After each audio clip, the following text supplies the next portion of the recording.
Assalamualaikum, konnichiwa, namae wa Najimu desu. My name is Nazib, and today me and my squad, the Chopra, which consists of 3 presenters, me, Adam Mirza, and Norman, and our professional editor, Nabil, we will be presenting to you all at Maths Chapter 9 questions, solution of triangles that involve bearing. I hope you enjoy.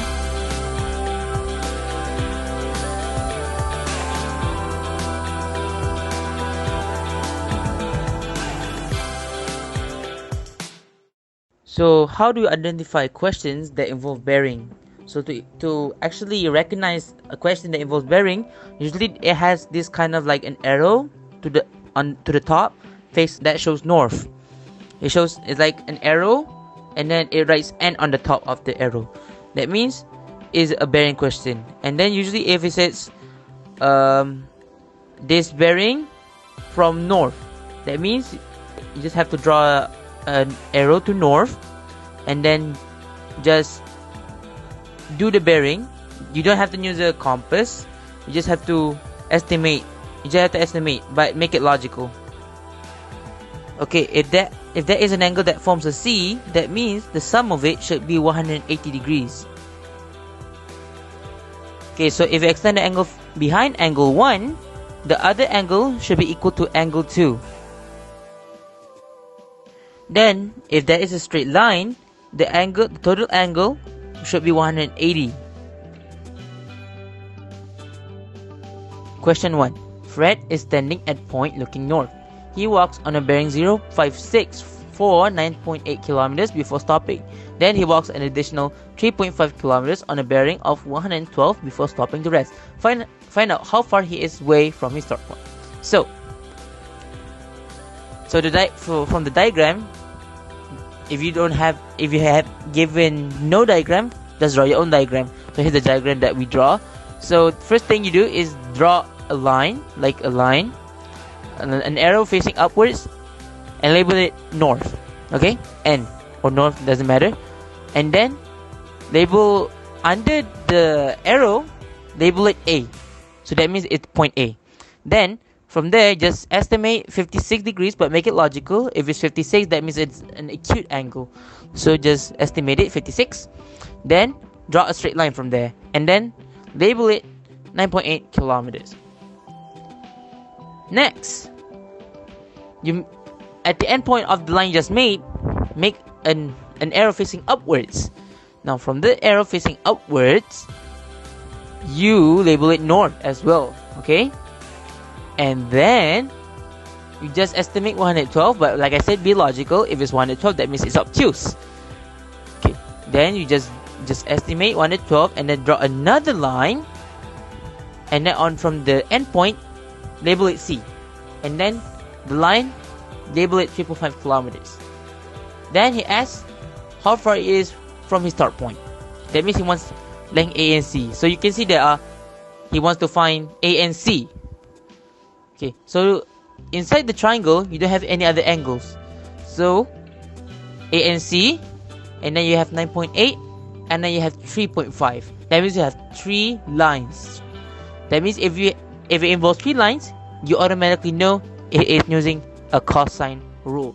But the problem is, AC's opposite, which is the angle of B, is unknown. So how are we going to find it?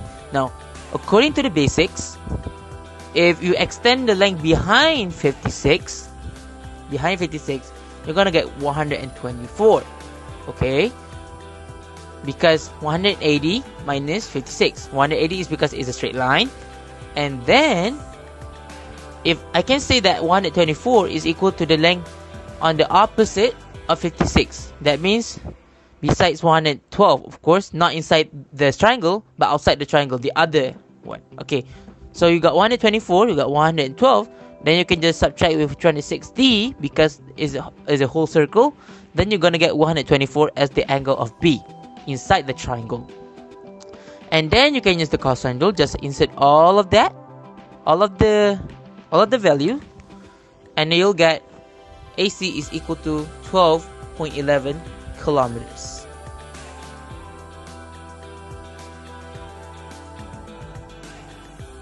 calculate the distance between A and B. So we know the distance of A and B from X, but not the distance of A to B. When involved with three sides, that means we're going to use the cosine rule. To find the angle pair for length AB, subtract both bearings and you'll get the angle inside the triangle. Thus, we found all our needed info, so just plug in the numbers and you got your answer.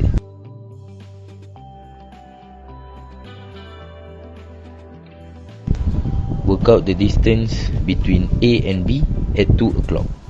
So, for A, we need to find the distance of AB, but is our info enough right now? Not really, but we can fill in our info. But how? If you can see, our start time is 11 AM and the end time is 2 o'clock, which is 2 PM. From there, we can work out the distance by knowing its time taken, which is 3 hours. Get it by subtracting the end and start time. And if you can see, for ship A, it moves at a speed of 25 km for 1 hour. So if 3 hours, you'll get 75 km. By multiplying with 3, same goes to ship B. How about the angle? Subtract the highest bearing with the smallest and you get the angle. Finally, place all the numbers in the cosine rule and you'll get your final answer. So for B, to find the bearing, we use the sine rule because we have all the info we need to find the bearing. Use the sine rule and you got the first part of your answer. The second part is the other part of the bearing. To find that, we know both of these angles equals to 180. So subtract it with 80, bearing of A, to get 100. Finally, add these two answers together to finally get your answer.